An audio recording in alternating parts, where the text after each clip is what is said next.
There we are. Oh, Richard, We made it, we huh? did. And I have you right where I want you. What does that mean?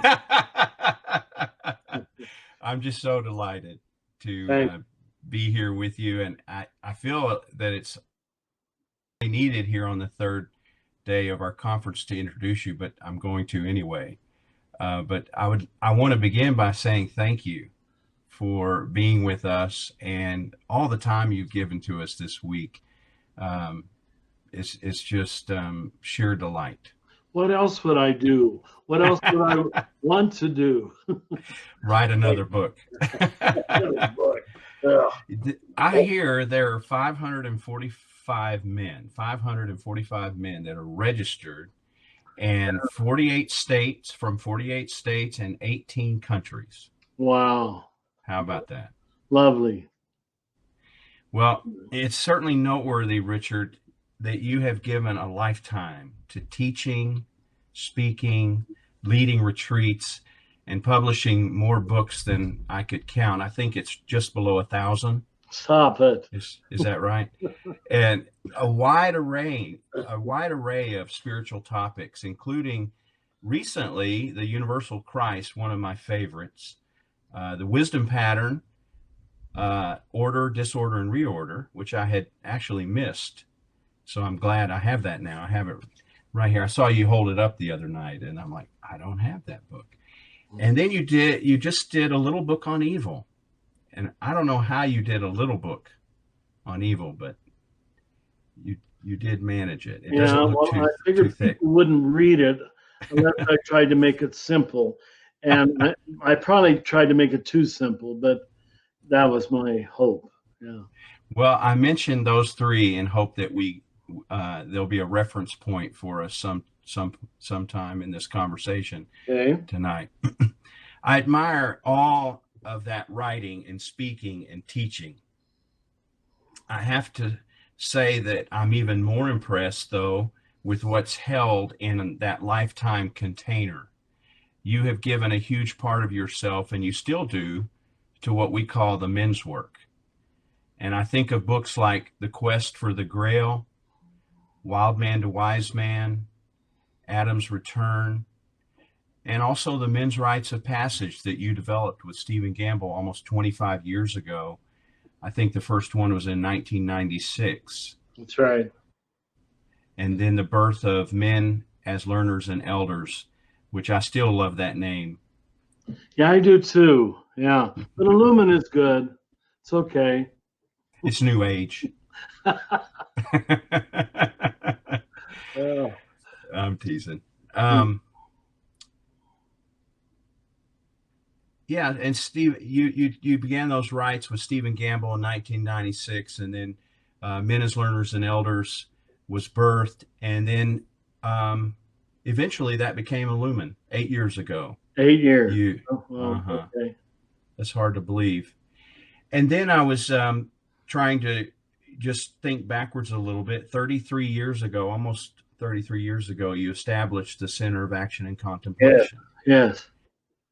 And so, from my perspective, I would say that you have found what it is that is yours to do in this world, and you found your delivery system. That's Plotkin language. Yes. What do you think about that? You know, I guess I found it, but it was always stumbling upon it.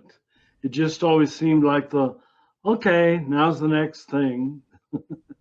And there I was doing it, always with the help of people like Stephen Gamble and now here at the CAC, Michael Puffenberger. Mm-hmm. There was always someone at my side who could make it happen in ways that I couldn't. I just maybe give the vision, and then other people surrounded me and fleshed it out. And that's I think you were true. Oh, sorry. No, that's all. I think you were intuitive, because I'm not sure what Michael is on the Enneagram, but you seem to get threes around you, a lot of three energy, and you could take over the world with that. No, Michael's a 7. Oh, is he? Yeah, Okay. but they've got loads of energy like threes do, too. You're right. Yeah. Well, that's smart. So if I tie the work that you've done with men together with the work at the center of action and contemplation, I think we arrive right in the center of our topic tonight, which is a masculine path to healing. And I have to believe that some of the answer to that question is found right in the middle of the name, Center of Action and Contemplation. You have said that "and" is the most important word in that name. Would you mind talking about that? Yeah, it's always the work of integration. You've probably read The Naked Now, where I talk about our foundational spiritual problem in the West is dualistic thinking. We divide everything into two alternatives, like Republican, Democrat, build a wall or open borders. And then you make a choice. And you think you're smart because you make a choice. It's just so stupid. And spiritual traditions, but stronger in the East than the West, recognized very early on that mind, that which we call a binary mind, it can't get you very far in terms of the spiritual life. It won't get you very far.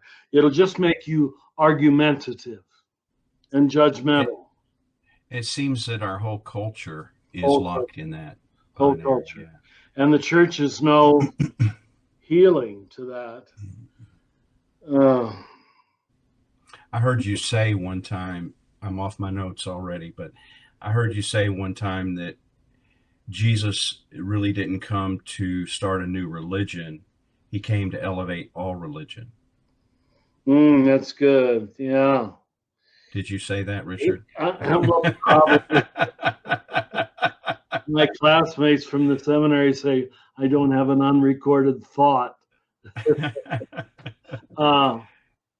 Yeah, I think Jesus is the icon of synthesis, human, divine, spirit, matter, male body, female soul.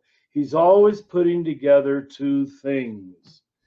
And even those, Christianity's belief in the incarnation, we can't understand that without a non-dual mind.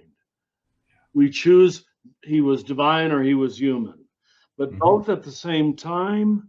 And the implications of that for us, I would say it's a small percentage of Christians that have got that. Not their fault, but it had to do a lot with the evolution of consciousness, what the mind was capable of. I would say it's a great gift to the world in terms of spiritual thinking, if we can bring those two things we together. Can, yeah. Well, one final note in listing of your accomplishments, which is what I'm sort of doing here. I have to mention the Living School. Oh. And I saved it for last because I have an apology to make. What? Well, you might remember one late afternoon, this is maybe 10 years ago, standing in your living room after a long day of hashing out this new thing that would eventually become a lumen. It was so exciting, and I could taste it and see it, and it was calling every part of me. And in my enthusiasm, I essentially said to you, Richard, why are you wasting time with this school thing when you could give all your attention to the men's work? Do you remember that? No. Well, you were gracious. My short-term memory is very poor. I don't remember that. No. Well, I apologize for that because I see the beauty of what's happening in the Living School and how that is a parallel track to what we've found in the men's work. And it's sort of like Paul and Barnabas. We set out on two paths that were really disguised as one. But I've never heard that used. That's a good metaphor. Thank you. Well, I've been humbled. I didn't know everything. I do now, but I didn't then. Richard, I've been one of the men who has, I think of it all the time. I'm really blessed. You know, when those of us who have walked this history with you, much of it, you know, we talk about you, and I can see the other guys kind of rolling their eyes sometimes, you know, that haven't I'm had the sure. chance to be with Richard like we have. And it reminds me of the disciples, you know, when they would talk about Jesus, they had been with him, so they're talking about Jesus. And I'm sure there was this point in time where there was this sort of resentment of, you know, you got to be with Jesus and I, you know, I got leftovers. So and it's true, you know, these guys are only getting leftovers. So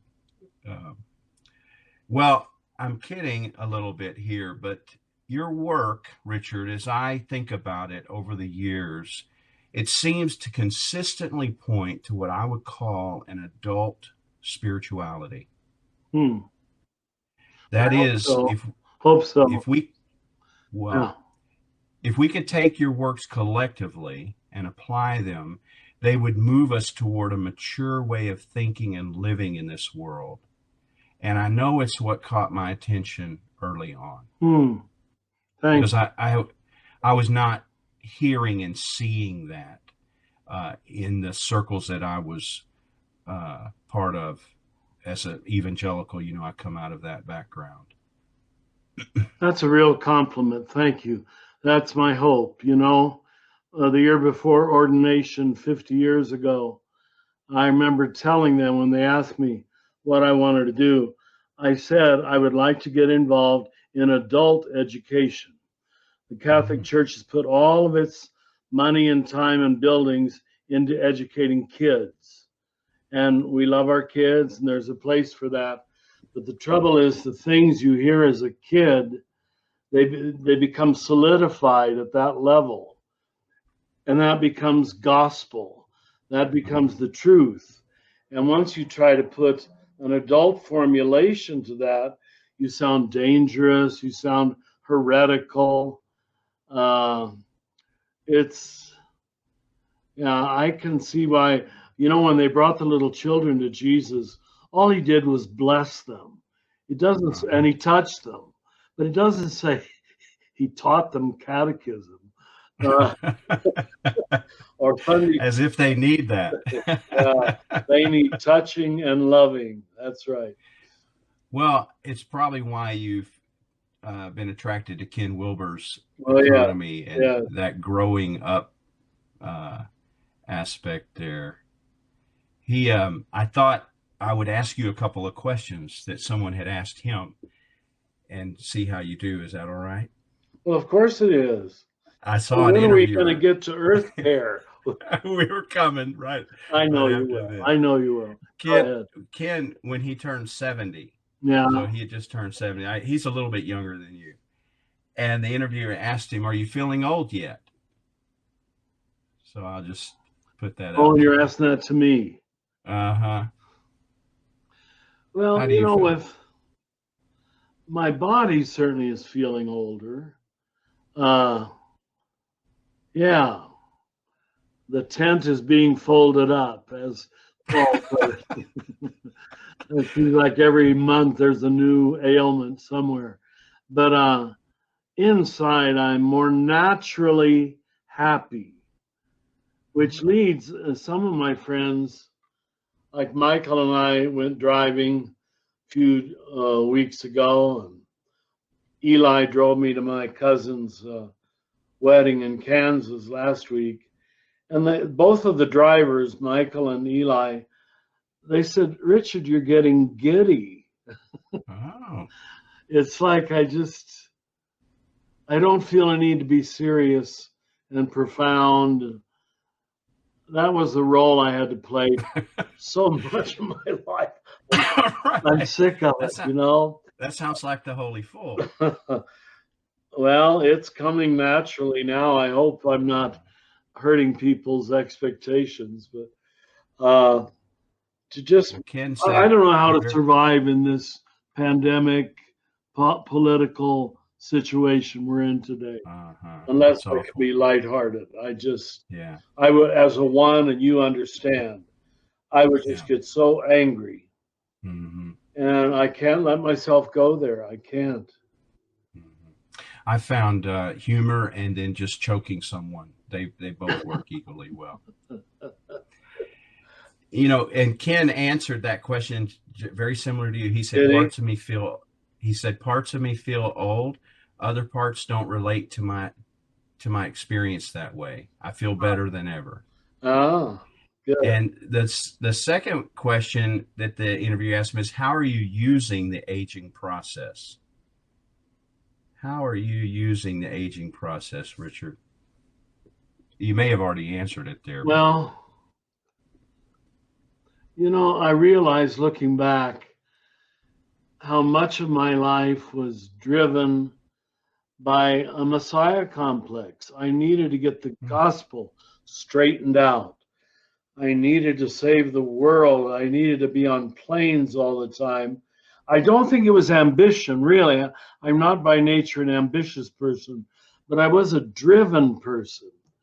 Uh, I gotta let everybody know what I think I've experienced. And that isn't true anymore. If I never get on another plane, I'll be quite happy. Quite happy. that's beautiful. It's great. Well, the final question there that relates to all this is your mortality affecting your choices? Do you see that happening? Boy, those are wise questions. See, you're now the profound one. This is good. No. Yes. The biggest way I've noticed it, I read all my life. Read, read, read. You should see all the books stacked around here. I have almost no interest in reading. None. I just want to experience. Wow. And people send me these wonderful books, and I hurt their feelings when I tell them I didn't read it. But reading, it's like I don't need more data. I don't need more, even brilliant data. So I don't know if that's a virtue or a vice. In some ways, it feels like I'm lazy. I just don't need to want to do that anymore. It sounds beautiful, and it's very similar to what Ken Wilber said. He said for him it's an extended period of session or spiritual practice, and where a lifetime of wisdom is culminated. And I think that's what I'm hearing you saying as well. I have 5 big, huge cottonwood trees here in my backyard, and I walk it about 6 times a day with Opie, the dog, and a little chair looking at the biggest one. Must be over 100 feet, or I can't picture 100 feet. It's huge, and it's as wide as it is high. And I can sit there for an hour with totally content, my mind doing nothing. Nothing at all, just here we are. And even Opie starts walking back here to the house, and aren't you going to come with me? And then when he realizes I'm in a state of inertia, he comes back and plops down next to me. It's a different me. It really is. It sounds lovely. Well, I hope so. Richard, tonight we want to discuss the masculine path to healing, which we've been looking at all week, and noting the wounds in particular that men have given to the world in ecocide. That was actually a new word for me, ecocide, the killing of the ecology of the earth, willfully destroying large parts of the natural environment, climate change and ecological disaster. And as I was listening to you speak with Jim Clark and Joel Blunk the first 2 nights, patriarchy and racism and white supremacy, I started to think that these three topics all fold into one another. They overlap. Oh, yes. Yeah. Yeah, I thought of that when I received the list of what you hoped I could talk about. I said, well, these are all really one. Mm-hmm. It's, and that's what should happen. The mystical level of consciousness is you connect everything. You don't separate it and analyze it.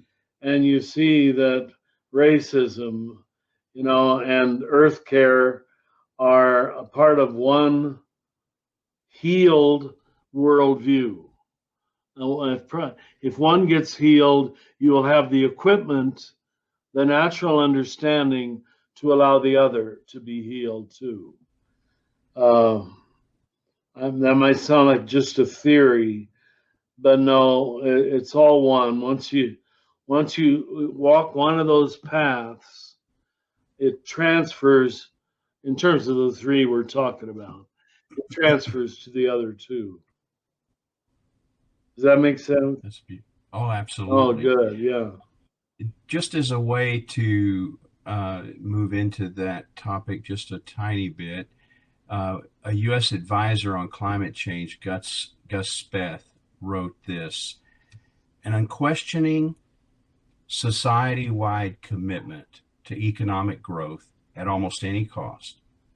An unquestioning society-wide commitment to economic growth at almost any cost. Enormous investment in technologies designed with little regard for the environment. Powerful corporate interests whose overriding objective is to grow by generating profit, including profit from avoiding the environmental costs they create. Markets that systemically fail to recognize environmental costs unless corrected by government. Government that is subservient to corporate interests and the growth imperative. Rampant consumerism spurred by worshiping of novelty and by sophisticated advertising. Economic activity so large in scale that its impacts alter the fundamental biophysical operations of the planet, all combine to deliver an ever-growing world economy that is undermining the planet's ability to sustain life. That's a mouthful. It's a concise statement, though. It's good. Yeah. And we don't see that. We don't see that. Go ahead, please. Well, I just wanted to put that in there because, I know that some who lean in to overhear this conversation would want to hear some of those things said, and it's overwhelming what we could talk about, and we couldn't even touch really the tip of it in terms of what is actually happening in the killing of our planet, Richard. We are literally on a precipice here that it almost looks like we can't recover. At a very fast pace at this point. Have you watched any of David Attenborough's recent? Mm-hmm. Yeah.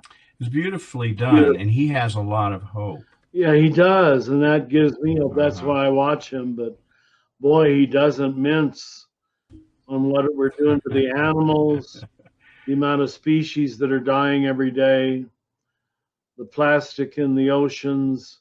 Yes. Wherever you go, it's just. I go to the supermarket, and I'm just amazed how much is wrapped in plastic. Like, we think this is going to last forever. We can keep wrapping everything in plastic and using it once and throwing it away. We're really very naive.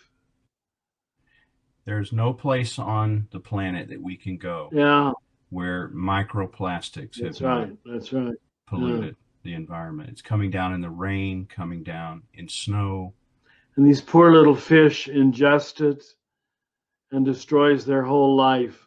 Must be an agonizing death. Oh. U.S. advisor Gus Speth said this. He further said this: I used to think that the top environmental problems were biodiversity loss, ecosystem collapse, and climate change. I thought that 30 years of good science could address these problems. I was wrong. The top environmental problems are selfishness, greed, and apathy. And to deal with Wow. these, we need a cultural and spiritual transformation. That's coming from a government guy, Isn't that amazing? Richard. He's not afraid to use the word spiritual. Yeah. Mhm. Because this will not come about by mandates of a technical nature unless they have a spiritual underpinning. Yeah. Mhm. Pope Francis has supported this, Yeah. you know, well. Mhm. Laudato Si is being studied worldwide. I haven't read his brand new one, but knowing that he went to Assisi to sign it, Mhm. and apparently in the text he owns, even though he's a Jesuit, that his spirituality is Franciscan in terms of caring Is, for the poor and the planet. uh-huh. Yeah. Is there something from the rule of Francis that you see as helpful for us? You know, the overall thing is the absolute insistence on a simple life. That's the most radical social justice uh, virtue you can develop. You live simply and you simply don't consume all that stuff. Uh, and he was adamant on that. Some would say, overly zealous. But now we see the importance of it as we see Well, houses that were built 5 years ago torn down to build a whole new one because yep. the human ego wants the latest. We can't keep doing that, you know. But you won't know that unless you see spiritually, think spiritually. Yeah, that's good. And we have so much of what's been called a politic of deceit that would hide the effect of that from us. Have politics of deceit? It's almost the only politics there is. Yeah, I mean that I was wondering. just so, I mean, the Democrats aren't interested in truth. You know, they're just playing a lower form of capitalism. It seems to me. Uh, where we got to ground this whole thing. I got my Bible here, as a good Catholic always does, and I'm sure you know this, Jim, but I checked it out with Eugene Peterson's translation. This is the Jerusalem Bible that I studied from starting in 1966. The two places in the first chapter of Genesis that were often transferred master the fish of the sea, conquer and fill the earth. He insists that the correct Hebrew word in both cases is to be responsible for. Be responsible, not master, not conquer, but because we read everything through here we get to male healing, through the male psyche. The way the male psyche changes things is by dominating them, by the force of power. It's a violent society. Now, thank God, as you well know, in 2:13, it was usually translated more or less correctly, cultivate it and take care of it. Yes. Genesis 2:13. Cultivate it and take care of it. And then the naming of the animals that he gives to Adam, to name something, we know this from the many stories of Yahweh renaming people, Abraham, starting with Abraham. To name it was to give it a dignified identity, its true self. And so that God would give the first human being, symbolically speaking, of course, go out and look at all the animals and give them a name, and that's what it will be called. What power he gave us to participate in the dignity of creation and to dignify it with a name. You literally anticipated my next Go question. ahead. I wanted you to take us into the original creation story, and particularly a doctrine of creation that would be more thoroughgoing for us, because it seems to be this is a critical issue in Western theology. Critical. How we, See, what we got into, I'm afraid, especially after the Reformation, was individual salvation, you know, and even competitive notions of how I can be saved versus how you can be saved. And I'm so glad you read the Universal Christ, because really the undertow of that whole book is to try to communicate that God's notion of salvation is collective, that God is saving creation, and not just, you know, is God so small that his love can only care about human beings? Really, that's what it came down to. And then once you make God's love that small, it became only human beings like me and white human beings and male human beings and Western human beings. So after a while, God hardly loved anybody. That's right. This was not a God of the universe. No. This was not a cosmic Christ. So my book, The Universal Christ, is really my end of life book. I tacked this, you know, book on evil because I realized I didn't say in The Universal Christ that if salvation is a collective concept, evil is a collective concept too. That we are good by one another's goodness. Think about what that means. And we are bad by one another's badness. If you know what that takes away, a couple of things there I can think of for sure, but we sure can't scapegoat someone. That's right. If very good, very good. Scapegoating makes no sense anymore. So the individualization of the gospel did more, in my opinion, than any single thing to disempower it, to undo it, because we were basically in competition with other human beings, with animals, with the earth itself, for our private enlightenment. And the sad thing is, it didn't work anyway. It created very selfish people. Our notion of salvation was highly glorified self-interest, going to heaven, going to heaven, as if I could go there without you. Yeah, it sounds like it was written by adolescents. It's very good. It's the adolescent mind that wants to win. We see this in our politics now, building on what you just said before. It's not about truth or integrity. It's about winning. And that this much of the country can't see through that tells me that much of our American population is at that adolescent level. It's all about winning. It's almost the worst possible caricature of it. And it's zero-sum winning.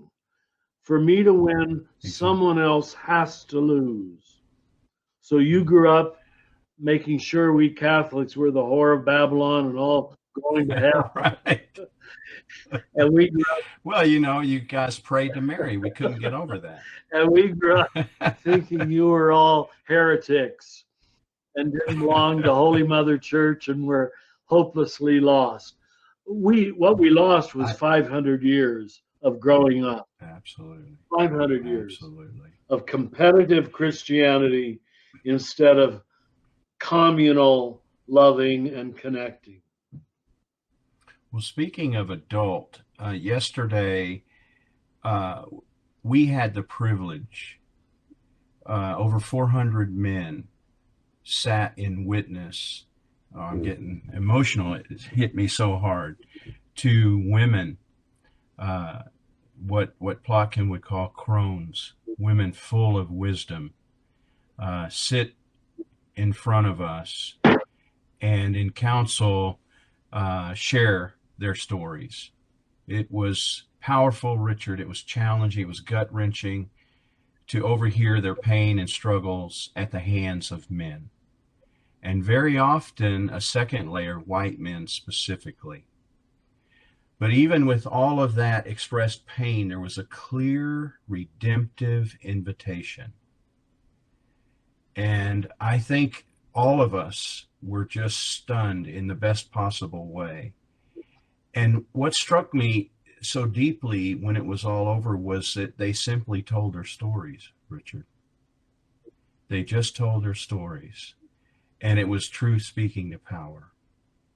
And it was an adult conversation. Yes. You know, we could hear them because we were also entering into that place. And I imagine if we were to invite these 500 men all over the world to tell their stories, and we will do that in council tomorrow, we'd hear about the reality of what we're doing to the earth, what we're seeing, the evidence that we are killing everything. We're killing our women. We're raping and killing our women. We are raping and killing our men of color and women of color and children of color. We are raping and killing the earth and all of its inhabitants. It's as though we can't stop ourselves. An addictive society of death. Killing. Yeah. This creation story, I've heard you speak about it many times, how you talk about the original goodness of creation. That everything was good. It is good. It is good. It is good. It is very good. Yeah. And that we overlooked that in preference to Genesis 3, talking about the fall, as we called it, the fall. That's why I had to write falling upward. Falling ain't bad. But we made it the ultimate bad thing. Yeah. I like to tell my evangelical friends who will still be friendly with me. That's not too many. I'll bet. But I'll bet. When I You're dangerous. That was already a sign. But the fall wasn't the first thing that God was concerned about. The first time it's ever said that something's not good is I thought you were already jumping in. Oh yeah. The first time anything that's said it's not good after all that goodness is that Adam's alone. Oh. It's not good that Adam's alone. It's the very first time. Now see, you're teaching me something. I never noticed that. Well, I don't think so. I never noticed that. Yeah. Well, if we talk about it for just a second, that aloneness, and that separateness and that individualism that you were just speaking to is the heart of sin. It may be what is truly when you're disconnected and alone. We don't know. You can't know your true self. The art of solidarity. We don't know it. We don't know how to do it. How to recognize that other people's evil is my own and other people's goodness is my own. That's not the natural way the Western mind, at least, thinks. Yeah. And then just another piece to tie into that, because I really think a good creation theology would help us so much. The Imago Dei, and he created them male and female. He created them. And not only not to leave it even there, which is already saying a lot, but to take that Imago Dei right into the creation itself, the very DNA. God has imbibed everything and animated everything with himself. Eckhart, I'm thinking of Master Eckhart, that beautiful quote he has. You may have to help me with it. I am not God. How does it go? Uh,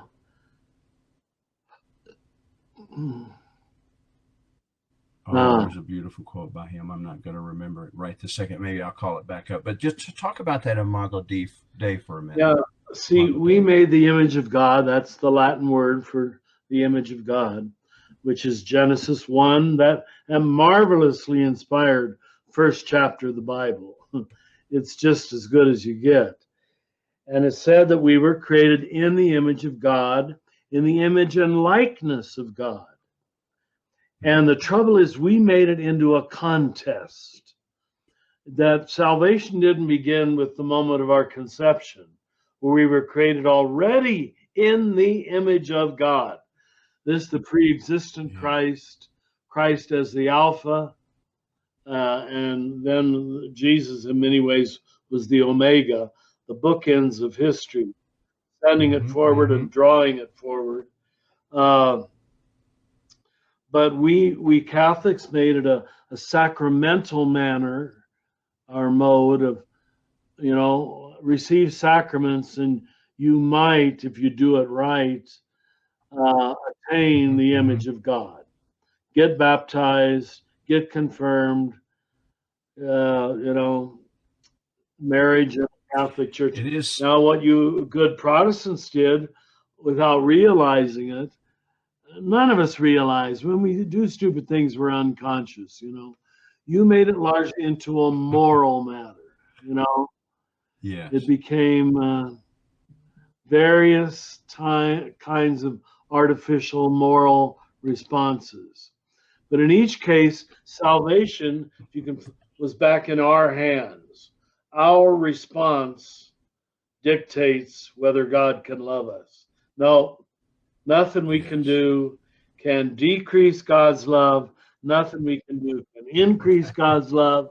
You are created in the vortex of divine love, Trinitarian love, from the moment of your conception. And that's good news.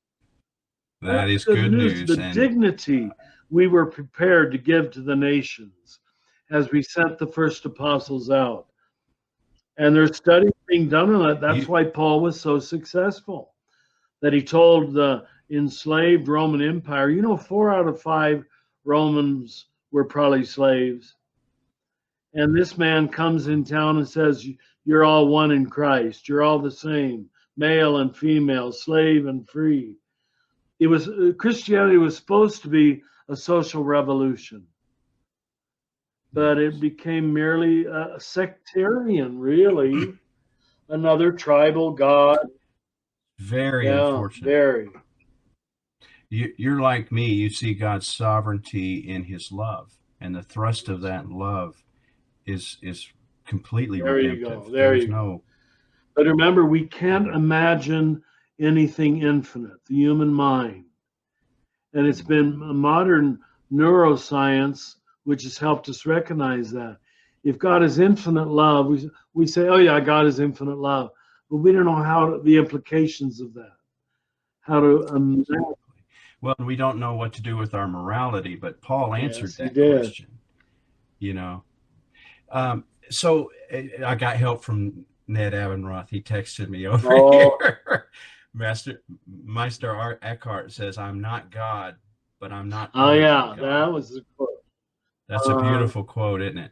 But, if you think about that, taking that, and this is a mystical perspective, taking it right into creation itself. I mean, what else can it be? What else can it be?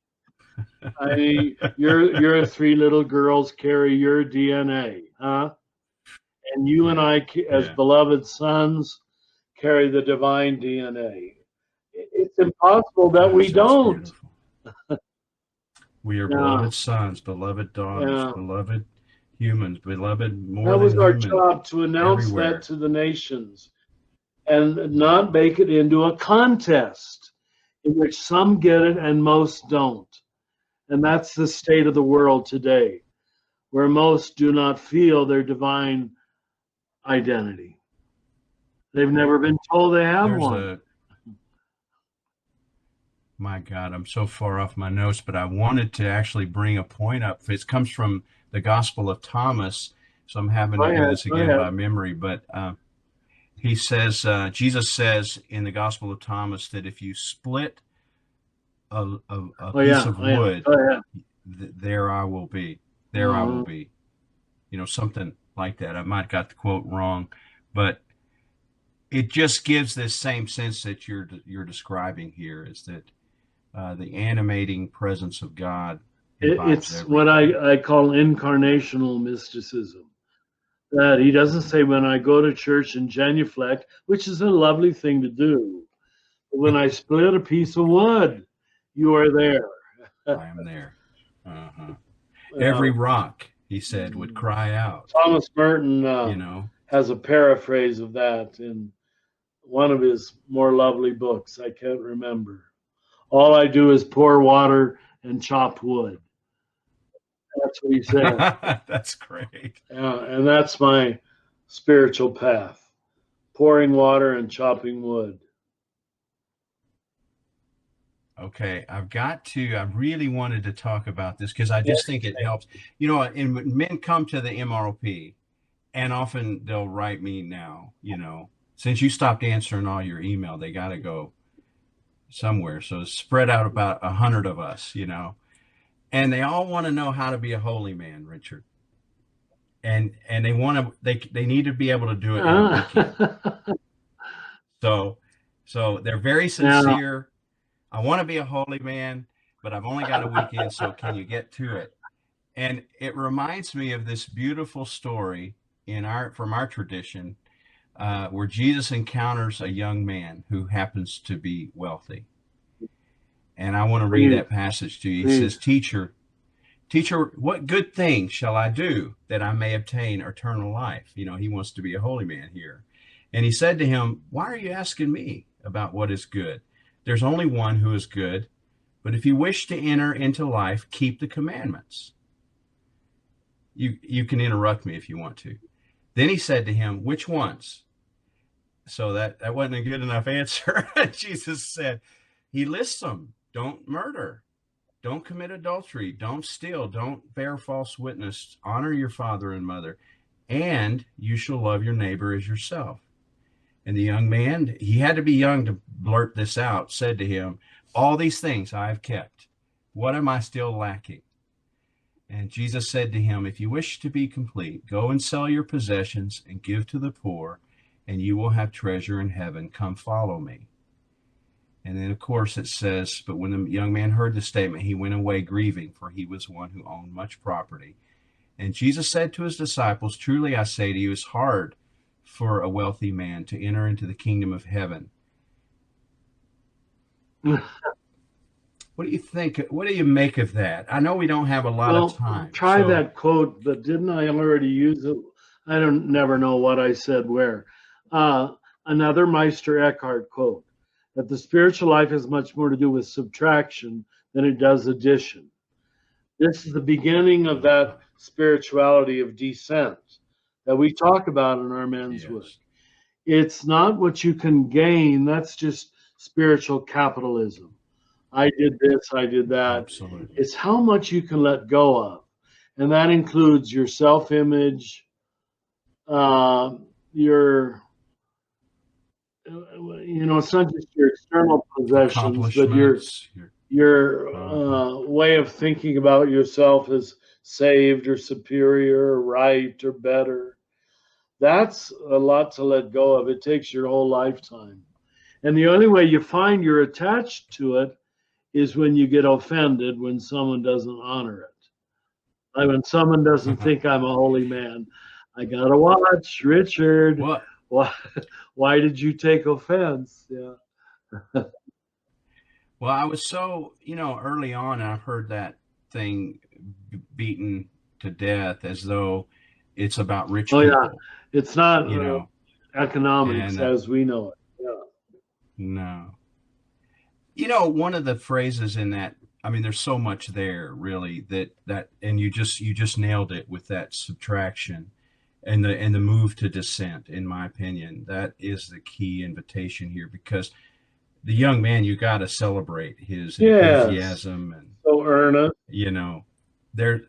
And he was apparently on his way, but his first Very half-life good. It was the first response half-life to a second response. half-life And question. Jesus affirms it. Well, that's good. But there's a lot more Uh-huh. you got to go. And he gives him a There's second more. half of life Yeah. answer. That's right. Uh-huh. One thing that fits, I think, and I don't know if, I hope I'm not doing violence to the text, but he says, sell what you have, all that you have, and go and give it to the poor. And I was always focused on, well, dang, I don't want to do that. Am I really a disciple? I'm not going to sell everything I have. But I later found that part, what if it's just being with the poor that he's actually after? That taking your possessions, you think that you're going to give them Yes. this great gift, but if you've ever done missions with people who are on the edge, you find they're waiting there with abundance Uh, of riches that you had no awareness of before you got there. beautiful. And so salvation, in a sense, is going to the edges of our life and being with people on the margins. That's where more of the truth is going to be Yep. found Yep. for spiritual You know, seekers. and you might find this helpful. I've only come to it recently. I think in saying give it to the poor, he's saying put it in some kind of account where you can't be paid back, where there's no payoff. Wow. You Yeah, understand? Like a nonprofit or, absolutely. but don't just invest it so it's well disguised selfishness again. Give it away so you really give it away. That's what the poor man symbolizes. He can never pay you back. Now you've given something away. Uh, it works at that level. It really does. And there, it's much harder for us to wiggle out of it. There's probably uh, different agencies and accounts and settings where if I give it there, I've let go of it, and I'm not investing it for further profit. You've heard me say how the first 1,000 years of the church to expect interest on a loan was not just Oh, called a mortal sin in the Catholic Church, but it was material for excommunication, usury. You were excommunicated from the church to take interest on a loan when your brother was disadvantaged. Now, why is it we could change that seeming commandment? mm-hmm, mm-hmm. Well, it's because the church is a part of the capitalist West, where everything is about investing and buying. And I'm not saying that's inherently wrong. It isn't. But you better be careful when that becomes your I life agree. meaning. You're on the edge of the real because money is a fiction in many ways. I would like to close our time together, Richard. You've written recently a lot in the daily um, meditations about evil, and I'm assuming it correlates with your book that you've written. And I thought it might be good if I just read the summary and let you comment on it All right, I'll try. briefly. Summary at the beginning You or at say the end? this, Okay, it let me comes hear at it. the end. What did I say at the end? You said, we don't seem to understand what evil is, how it operates, or what we can do, personally or collectively, to reduce its power over us and its impact on the world. For Paul, sin is not primarily individual fault, but the negative matrix out of which both evil and enlightenment arise, which you were speaking to just a little bit earlier. That's Monday. Then Tuesday, both Thomas Aquinas and C.S. Lewis taught that the triumph of evil depends entirely on disguise. This one I'd like you to comment on. Our egos must see it as some form of goodness and virtue so that we can buy into it. And I was just thinking about that with the comments you were making there, how the church has been incapable of having or really much of the spiritual world, a prophetic relationship to capitalism and this wild version of more is more is more is more is more. So, It's disguised as good. Aquinas said we all choose an apparent good, which is apparent to us at that level of development. I mean, let's take it to its extreme. Adolf Hitler, in his ridiculous mind, evil mind, he thought he was saving the German nation. He was saving the German people. Now, anybody else who's at that same level of narcissism and egocentricity as he was had no trouble saying Heil Hitler. And the sad thing is, a country that was 50% Catholic and 50% Lutheran said Heil Hitler for the most part. Some wonderful exceptions. Because our notion of salvation was well disguised narcissism. To seek my own eternal life Absolutely. apart from you is not much love. Universal very solidarity. Good. I'm glad you used the word solidarity. That's the way we got to understand salvation. Radical solidarity with the human situation in both its beauty and its brokenness. Yeah. And we get there through love. It's why love is the paramount message. It overcomes a multitude of sins, just like it says. You write here that Jesus' social program, as far as I can see, is a quiet refusal to participate in almost all external power structures or domination systems. Yeah. Where do I go with that? That's good stuff. I mean, this has been scandalous to many people, but he didn't even become a part of the normal family system that every Jew was expected to do. Now, we made too much of that, we Catholics. Maybe other groups didn't look at it at all. He lived from a common purse. I remember when my novice master said, after we got our brown robes and we assembled in the classroom the first day, he said, "Well, boys, you are now communists." This is 1961, when communism was as terrible a thing. But we share everything I've earned from any book doesn't belong to me. It belongs to the community, to free you from the profit motive. Isn't it amazing, Richard, how we've demonized that things that Jesus just, he really didn't participate in the Roman economy by living a very simple life. You wrote at the end of one of these daily meditations, remember that the first exorcism of a demon in Mark's gospel is found not in a brothel or a bar. And that's true. Synagogue. Check it out. Is it first or second chapter? I did. And how would they place a demon in the synagogue? Well, now you know. Now you know. Religion can be one of the safest places to avoid good and practice evil. I mean, this pedophilia crisis and financial scandals in our church, if that doesn't prove it, I don't know what it's going to take.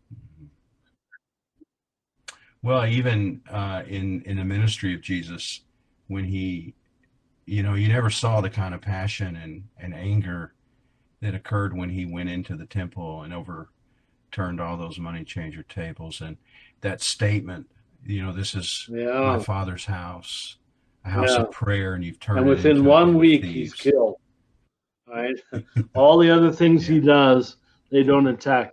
But once he attacks the economic center of power for all of Israel, they kill him. Yeah. Well, there's so much here, Richard. You've really helped us quite a bit, and I know we're talking to. I tell them this in the rites that We're talking to men now, adults. That's what I mean when I say a man, an adult, mature masculine.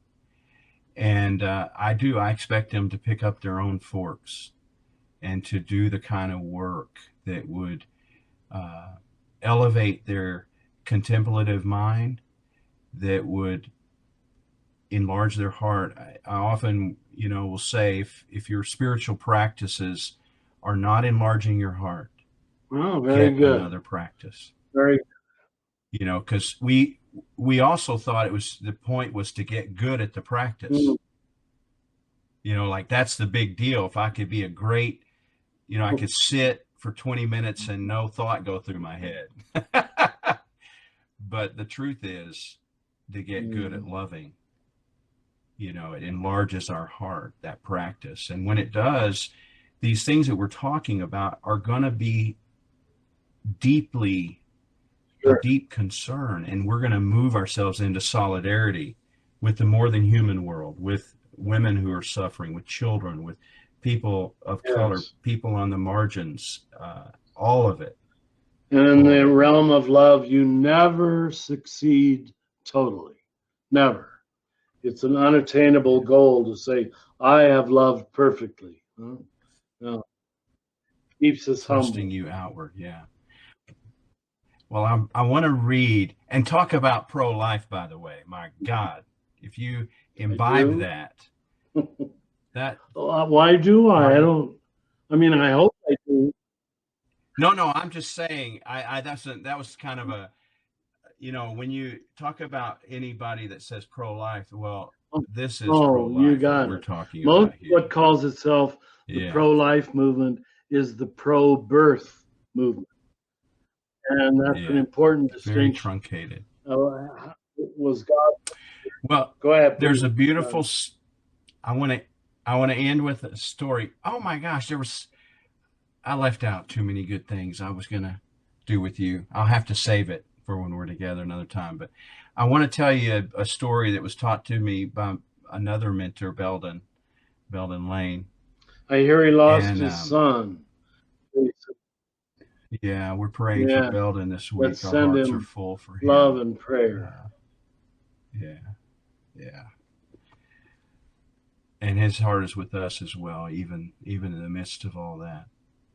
But he told me a story. He said it's about a rabbi that was a devoted teacher, and he noticed one day, every day there was a pattern with his son. His son would wake up and do his chores, and then as soon as he was done and saying his prayers, he hit the door and he ran into the forest that was near their house. And he would spend the entire day there in the forest and not come home till just before dark. And the rabbi started noticing that, and so he became a little concerned and asked the boy, "Son, I notice every day, as soon as you're finished with your prayers and your chores, you go straight out in the forest. You don't come home till late in the evening. What are you doing out there?" And the son said, "Oh, yes, Father, I go to the forest to find God." And the rabbi was delighted with that answer. And he said, "Well, that's beautiful, son. But surely you know that you don't have to go to the forest to find God. God is the same everywhere." And the boy sat there for a little bit and he thought, and he started shaking his head. And he said, "Well, you're right, Father. God is the same everywhere. But I'm not." Oh my. Oh. It's I've never really heard a beautiful that. story that talks about. Thank you. Thank Belden. It's a beautiful story that I think speaks to the need for us to find those thin places, those places where we are different. And I think it's part of when you talk about the contemplative posture, that we're moving into a place where there's that immediacy. I remember one time you described it as eternity and time crossing together. And if there was ever a time where we need to be finding that immediacy and then incarnating it, if we can just jump and, that beautiful creation theology and the incarnation theology, and that demands that we enflesh all of this beauty. Embody me. Remember Rilke's poem, yeah. Embody me. Oh yeah. Yeah. Well, I'll read a poem by Annie Oh, Dillard. haven't read Do you her know for this poem? years. No Please. one. Perfect for the divine feminine to sneak in here.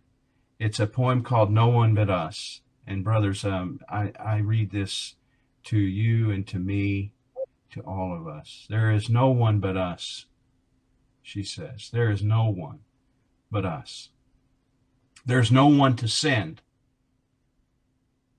nor a clean hand, nor a pure heart on the face of the earth, nor in the earth, but only us. There is no one but us. There is no one to send, nor a clean hand, nor a pure heart on the face of the earth, nor in the earth, but only us, only us.